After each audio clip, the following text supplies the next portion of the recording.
Hello and good evening. I'm Melissa Idris. And I'm Sharad Kutin. Welcome to Consider This. This is the show where we want you to consider and then we consider what you know of the news of the day.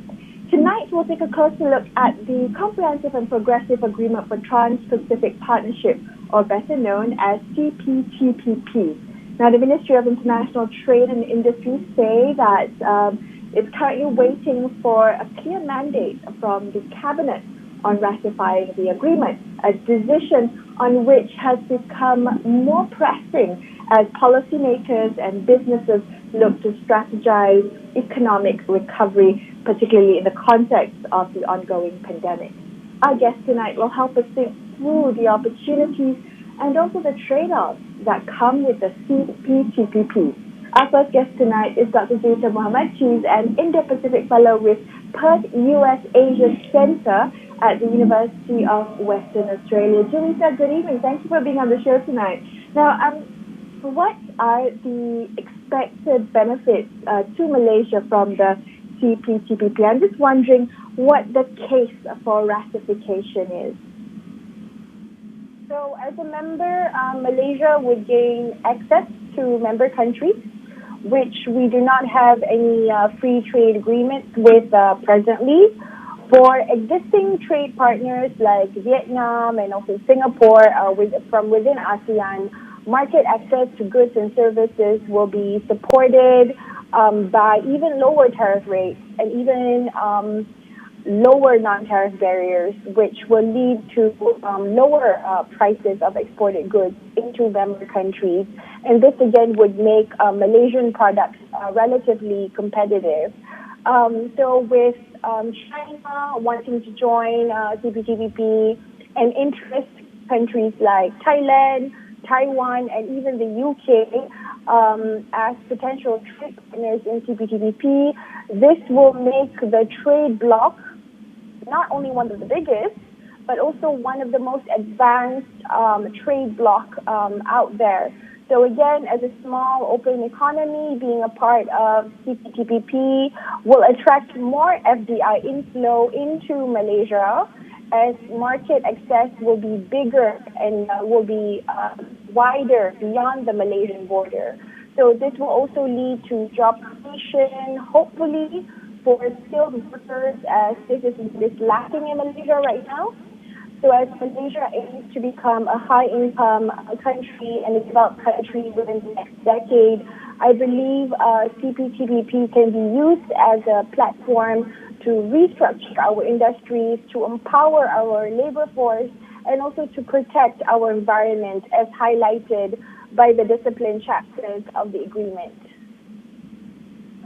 Sharita, what about the fact that this is, of course, a reciprocal arrangement? If we have market access to countries that we don't have a free trade agreement with, the same would be true for them, for us in our markets. And what kind of impact? Has there been any studies about the specific impact of goods and services coming into our market and perhaps the competition it's going to raise between domestic players and new entrants?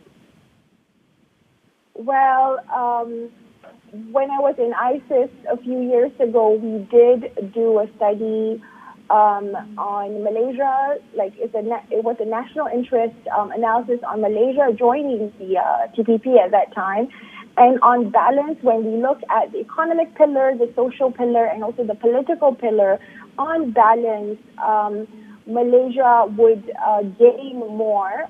So the cost and benefit analysis suggested that there will be more benefits in that of the short-term cost. So again, yes, we will gain more competition, and this is not just for bigger firms, but GLCs as well and smaller firms. But again, when you flip the coin to that analogy, smaller firms are able to import cheaper technology than before, and this will indirectly help them to participate in the fourth IR revolution and also the digital economy that is being pursued by the country in the next 5 years or so.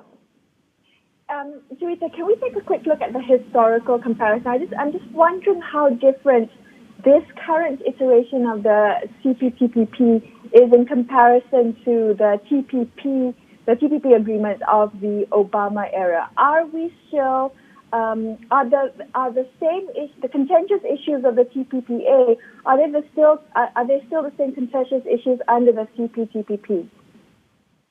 So the short answer to that question is that most of the provisions are still intact in the Cptpp when we compare it to the TPP.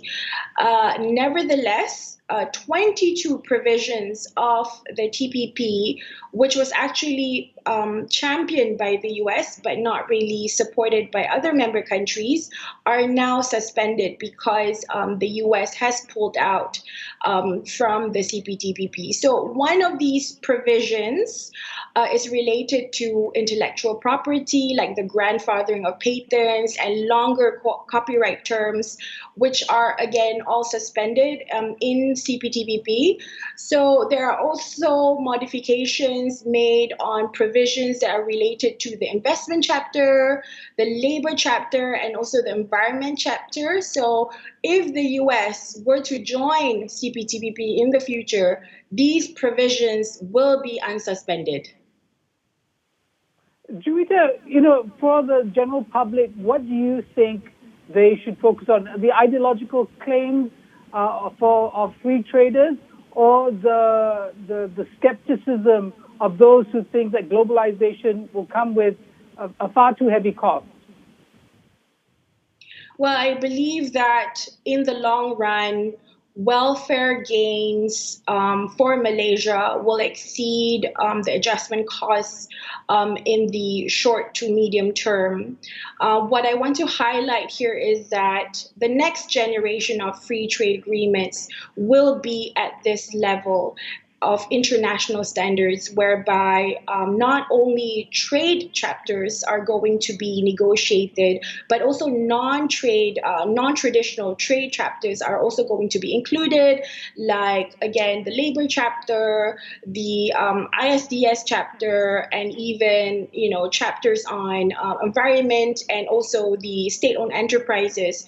So again, if Malaysia is not ready now, it will still be pushed in one way or another to ratify one of these big FTAs in the near future. And as a trading country, a trading nation, Malaysia cannot run away from such a commitment, if it wants to be a major player in this region and in the world. Right, Juwita, thank you so much for being on the show tonight. That was Dr. Juwita Muhammad of the Perth US Asia Center. We're going to take a quick break here and consider this, but we will be right back. Stay tuned.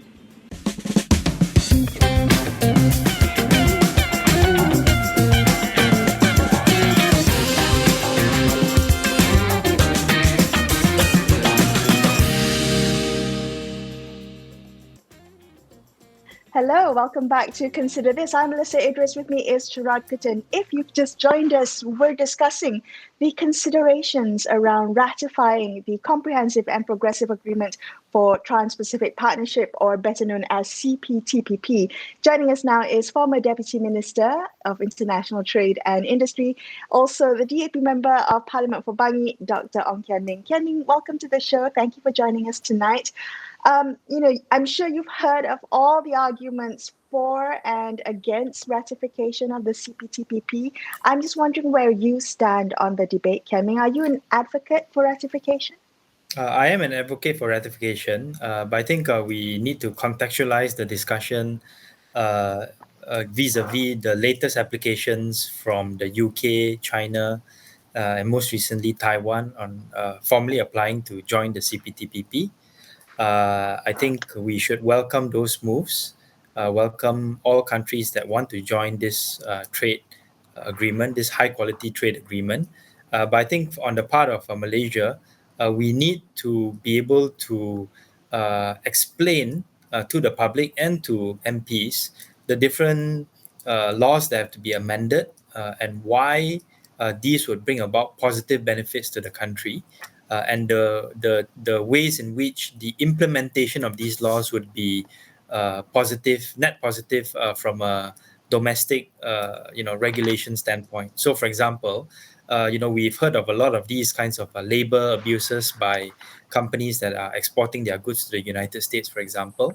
How would the CPTPP or adherence or ratification of the CPTPP improve the labor practices in Malaysia? I think this is something that the Ministry of International Trade and Industry needs to explain to MPs in the spirit of the MOU that was signed on the 13th of September, and then also explain to the larger public.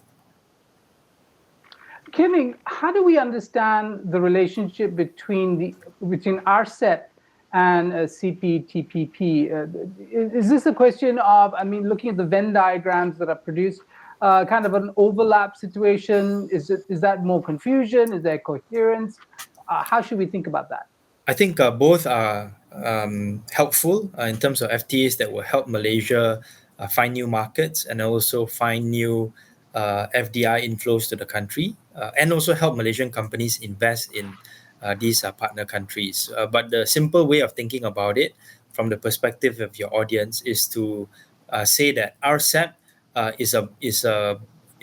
involves more countries, but is shallower, and what many trade negotiators would say would be a lower quality free trade agreement. So it deals with the basic goods and services, trading goods and services, and also some additional conditions placed on FTAs, such as rules regarding country of origin for the goods produced within the member states. But for CPTPP, it is considered a higher quality agreement, which touches on other things, such as government procurement, such as investor-state dispute settlements, such as intellectual property rights, labor rights, environmental rights. So it involves a larger plethora of areas, and it will also set the tune for other FTAs that we want to negotiate, including with the European Union. Right.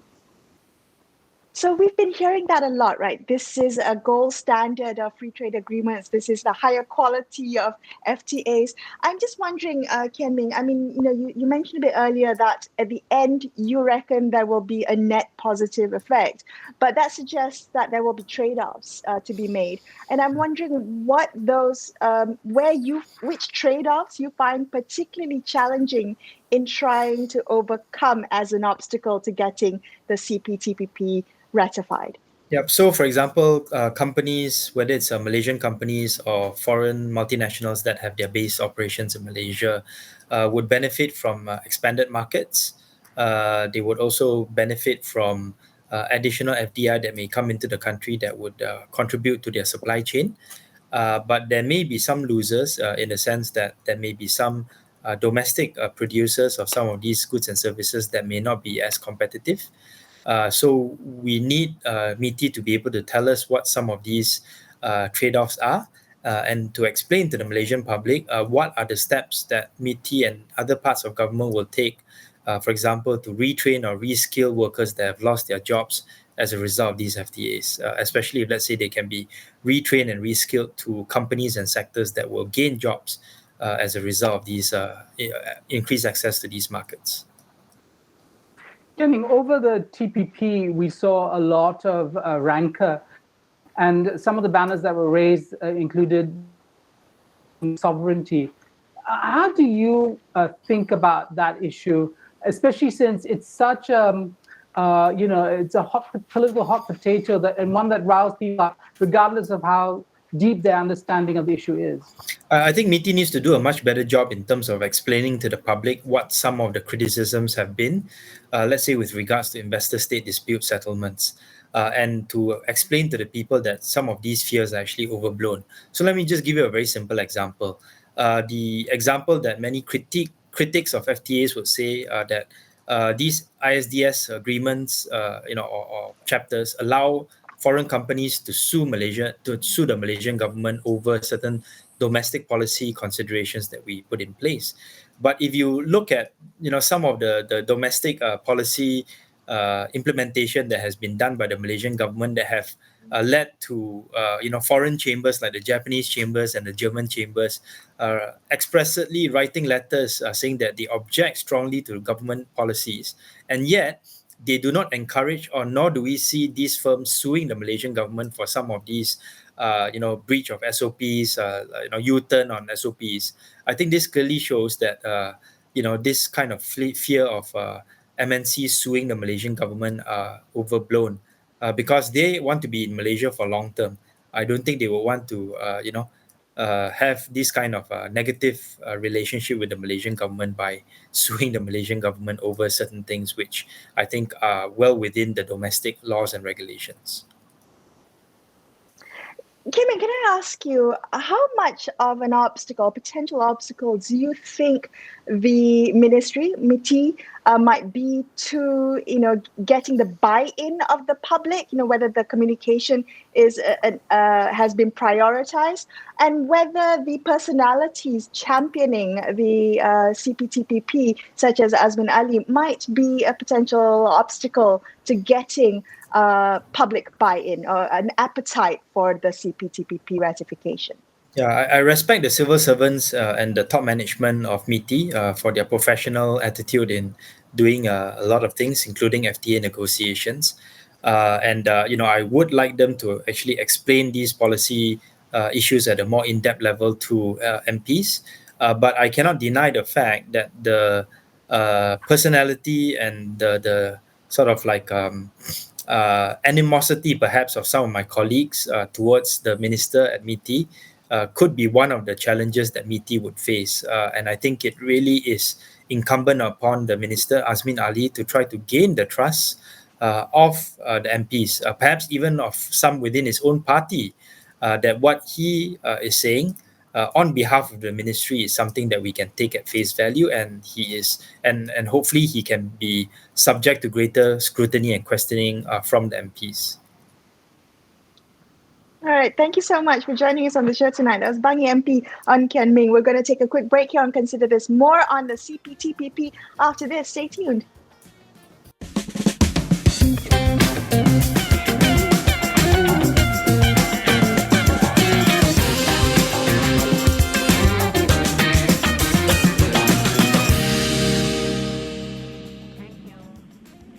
Thank you so much for staying with Shrad and I on Consider This. We continue now our discussion about the Cptpp. Malaysia has signed on to the agreement, but has not yet ratified to it. So what are the opportunities and trade-offs that come with the Cptpp? Let's discuss. Joining us now is Chi Yok Ling, Director of the International Research and Advocacy Organization, Third World Network. Yok Ling, thank you for joining us this evening. Are the main contentious areas of the Cptpp that have to do with the investor-state dispute settlement mechanism, or ISDS, and the issues of intellectual property, especially as they relate to pharmaceuticals? Are those the main contentious areas when it comes to the Cptpp? Those are two concerns, especially the ISDS, the Investor-to-State Dispute Settlement System. But before we get to that, I just want to highlight one very important fact that people don't seem to realize, that the Cptpp is actually more or less really a renaming of the original Trans-Pacific Partnership Agreement, the TPP, that was actually initiated and expanded to a large extent by the Obama administration. That was very controversial back in 2015, 2016. Now, that agreement was concluded in 2015. So what we call the Cptpp is when the Trump administration walked out of the TPP, and so 22 provisions, mostly related to intellectual property, because ministries of health and public, objection was very strong, because those 22 provisions, especially relating to intellectual property, would have extended monopoly, the lifetime of patents on medicines, and would have been really disastrous for health costs, right? So those were just suspended. But the rest of it is essentially the same, about 1,000 provisions. So what we call the Cptpp is actually the TPP. There's 30 chapters. About 6 or 7 of them directly relate to what we traditionally understand as trade agreements. That means import and export of goods. The rest are things like very intrusive, into a country's economy. It's about financial services, investment, still remaining parts of intellectual property, government procurement, state-owned enterprises, which for Malaysia also includes all our GLCs, e-commerce. So these are very broad-ranging chapters, and there are many problems. Yeah. So one of the things I want to just highlight. Yes.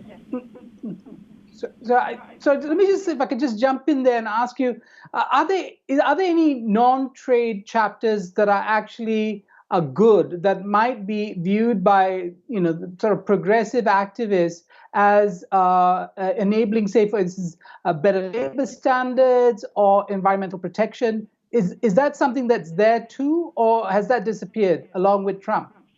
Well, there's nothing to do with it. There's nothing about environmental protection. There is a labor chapter. I mean, Trump only walked out. He didn't, you know, so basically the labor chapter is there because the labor unions and many civil society groups in the United States, especially the unions back in the TPP days in the early 2000s, 2014-15, they were very worried that developing countries will have a cheaper cost of production. And one of the reasons would be because our labor rights are not protected, no unionization, therefore lower cost. And they were worried about exports being cheap from the other countries moving into the United States and therefore causing them to lose their jobs. So the labor chapter was very much also really pushed by the unions in the United States. Of course, many unions, including Malaysia, felt that this would be a way to actually improve labor standards. But that labor chapter is not enforceable.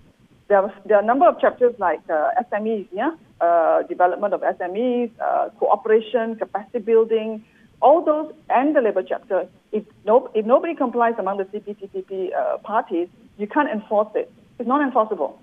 So, you know, and we now see, without being a party ratification of Cptpp, we already have 4 or 5 laws in the books, and some of them are going to be amended in Parliament. So I think really you can actually get your labor laws and your standards without having to sacrifice in all the other 29 chapters, really, you know, such a lot that you may even lose your job. So what is there to protect if the other parts of the Cptpp causes our economy to really be overwhelmed by foreign companies, and our SMEs are going to disappear or be very weakened, and then you have more job losses. So that's something to remember, actually. Can I look specifically at the intellectual property provisions, Yokling, under the Cptpp? And I'm just curious to know how the IP provisions might impact or might affect pharmaceuticals, particularly given that this is, you know, we're in a pandemic. I'm just wondering whether this changes the context of perhaps looking at ratifying the Cptpp. No, like I said, the 22 provisions, most of them related to intellectual property of the kind we are concerned about. They've been suspended. Doesn't mean that they've gone away. So if all the parties want to revive them, they can be. But at the moment, those are not the biggest problem, all right? But we have other problems because, you know, the government procurement chapter, the chapter on state-owned enterprises is defined very broadly. It means that right now we have a lot of policies in Malaysia, right? We want to make sure that government procurement goes to mostly local firms. We want to have domestic industry and manufacturing and jobs created. We also have our Bumiputra policy. We have a lot of social policies that are needing to be really linked to how we spend our public money and how we actually spend money in the GLCs. We also have a lot of job creation that's through SMEs. And SMEs actually are very weak in our country compared to, especially in services, to many other developed countries in the Cptpp world, right? And also our exports of goods. Now, in the export of goods, we have done, the study has been done using World Bank methodology, right, by UN economists. They went through all the different tariff lines of that Malaysia offered to bring down eventually to zero tax of imports. And they found that our imports over time under the Cptpp will increase. They will increase actually by something like 10 billion a year imports. Our exports will only rise by about 500 million ringgit. So every year we will have a trade deficit. It means we will be importing 9.6 billion more as a net deficit. That's a big loss, right? So when we talk about export of goods as always, you know, the big benefit, actually this study using World Bank methodology shows we're going to have a $9.6 billion per year deficit. Because right now we have a lot of tariffs, some sensitive products.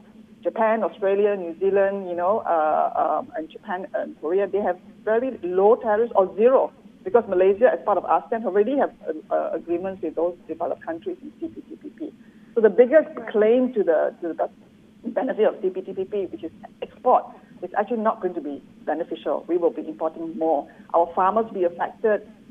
especially because under the IP chapter, there is a mandatory provision that Malaysia will have to join a treaty that actually will turn agriculture seeds into more private property, right? This is not about medicines, it's about seeds, it's about food, it's about small farmers who will not be able to keep and resell and reuse those seeds which are bought from the market if they're protected under this kind of intellectual property. So, food security is a big issue. Right. Yoke-Ling, thank you for giving us those examples. Appreciate you joining us on the show tonight. That was Chi Yoke-Ling of the Third World Network, wrapping up this episode of Consider This. I'm Leslie Idris. And I'm Sharad Kuttan, signing off for the evening. Thank you so much for watching. Good night.